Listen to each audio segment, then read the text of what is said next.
Okay, so you want to buy a KFC. Find a busy corner, put up the bucket, drop the chicken in the fryer. Print money. But before you sign anything, here's a strange little fact. In February 2025, the company called Kentucky Fried Chicken left Kentucky. After almost 70 years in Louisville, KFC packed up its headquarters and moved to Texas. The brand named after a state quietly walked out on that state. And honestly, that's the most truthful thing this company has done in years. Because by the time we're done, you'll see they were running from something. And they want you to buy the building they left behind. By the end of this video, you'll understand exactly why they ran. You'll know why a KFC costs as much to open as a McDonald's, but earns barely a third of the money. Why you pay to build their restaurant with your own cash and then mail them a cut of every single bucket. Why the brand is collapsing in America while quietly printing record profits on the other side of the planet.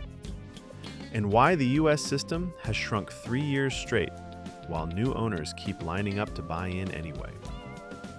And the real punchline? The smartest move in this entire business is to never buy the restaurant at all. Let's start where every franchise fantasy begins, the price list. A KFC doesn't have one price. It has a range, and the range is punishing. Want the cheap door in? Take over an existing store and remodel it, roughly $1 to $2.5 million. Want a brand new freestanding restaurant with a drive-through? $1.85 to $3.77 million. There's a budget option, a small express counter inside an airport, a college, a travel plaza. Lower fee, around $22,000. But you'll never own the foot traffic. You're a tenant inside someone else's building, inside someone else's brand. On top of all of it, a flat franchise fee, $45,000, just for permission to use the name.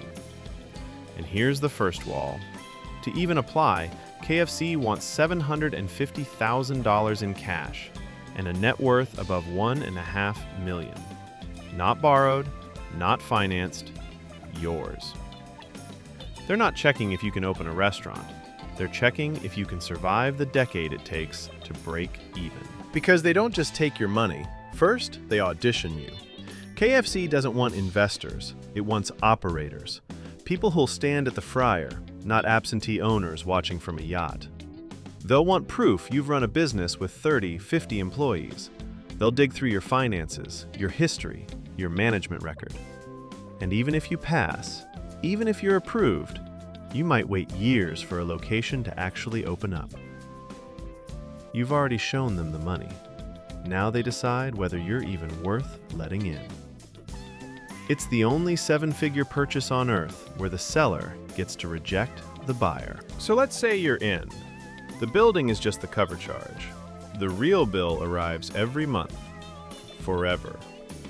Every month, you wire Yum Brands a 5% royalty for the brand. Then another 4.5% for national advertising. That's 9.5 cents of every dollar that walks through that door, gone. Before rent, before chicken, before a single employee is paid. And here's what nobody warns you about. Unlike McDonald's, KFC usually doesn't own your building.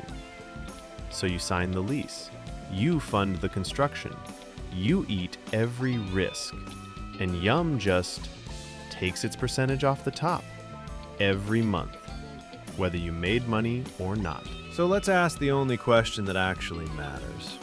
In this business, who gets rich? Because it is not the person frying the chicken. KFC's parent, Yum Brands, barely owns any restaurants in America. Around 98% of US KFCs are owned by franchisees, by people like you. Yum figured out something elegant a long time ago. Running a restaurant is brutal. Thin margins, angry customers, 4 a.m. deliveries, fryers that break on a Friday night. But collecting 9.5% of someone else's restaurant is effortless. No staff, no grease, no risk. The industry has a polite term for it: asset light. Here's the honest translation. You are not Yum's partner. You are Yum's product. Now let's hold it up against the king, McDonald's. And here's the twist most people never learn. McDonald's barely makes money selling burgers. McDonald's is a real estate empire. It buys the land, owns the building, and rents it back to the franchisee, sometimes for 8 to 18% of sales. Strangely, that can make a McDonald's cheaper to get into than a new KFC, because they hand you a building instead of making you build one. But here's the number that should stop you cold.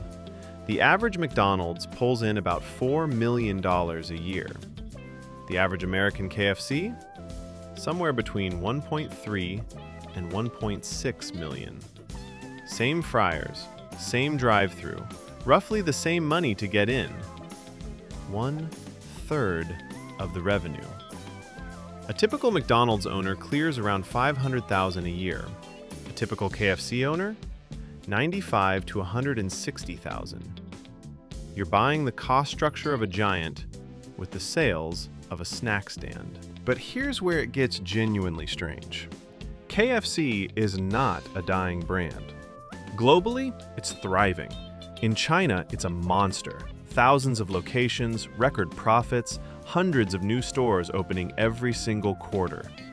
KFC is winning almost everywhere on Earth, except the one country that gave it its name. In America, sales fell 5% in 2024 and kept sliding.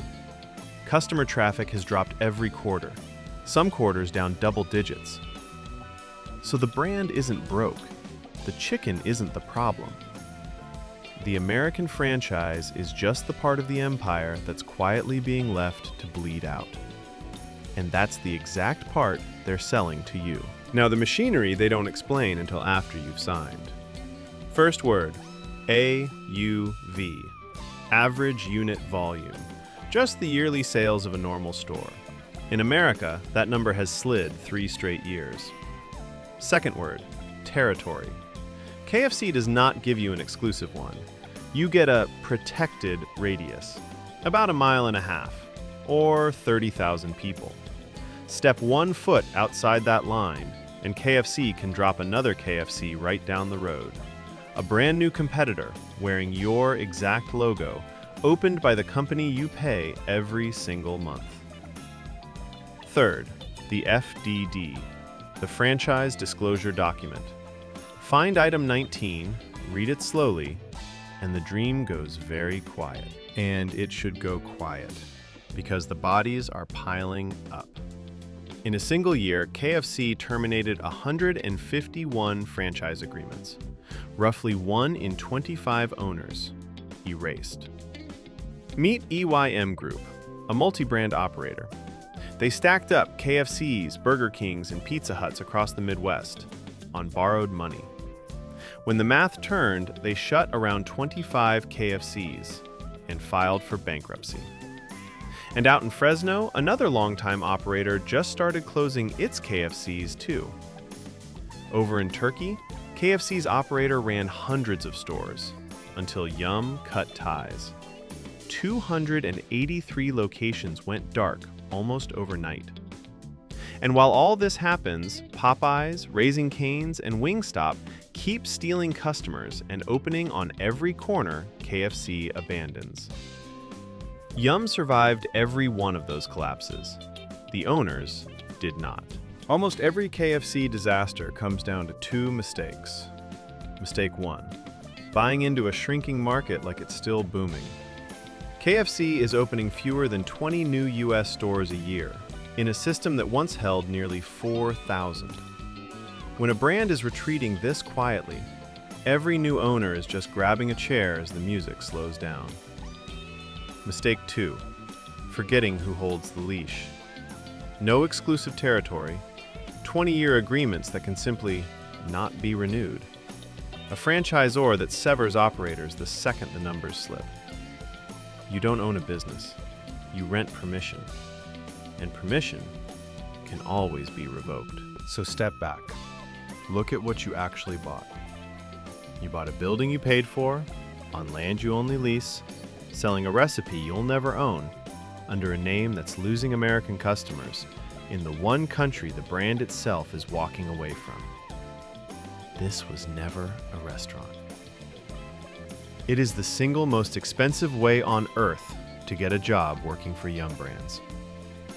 And they charged you $2 million just for the privilege of applying. All right, let's actually run the numbers. 2 scenarios. Scenario 1, the dream. You build for $2 million, the store performs. Around $1.6 million in sales. At a healthy 9% margin, you clear roughly $150,000 a year. Payback? 12, maybe 15 years? You didn't buy a business. You bought a 15-year job that pays like a manager, while $2 million of yours sits trapped inside it. Scenario 2, the nightmare. You build for $3.5 million. American traffic keeps sliding. Your store does $1.1 million. The margin squeezes to 6%. You clear $66,000 a year, less than the district manager you have to pay, and you can't even sell your way out because nobody else wants in either. So here's the punchline to the entire business. The people who got rich off KFC never touched a fryer.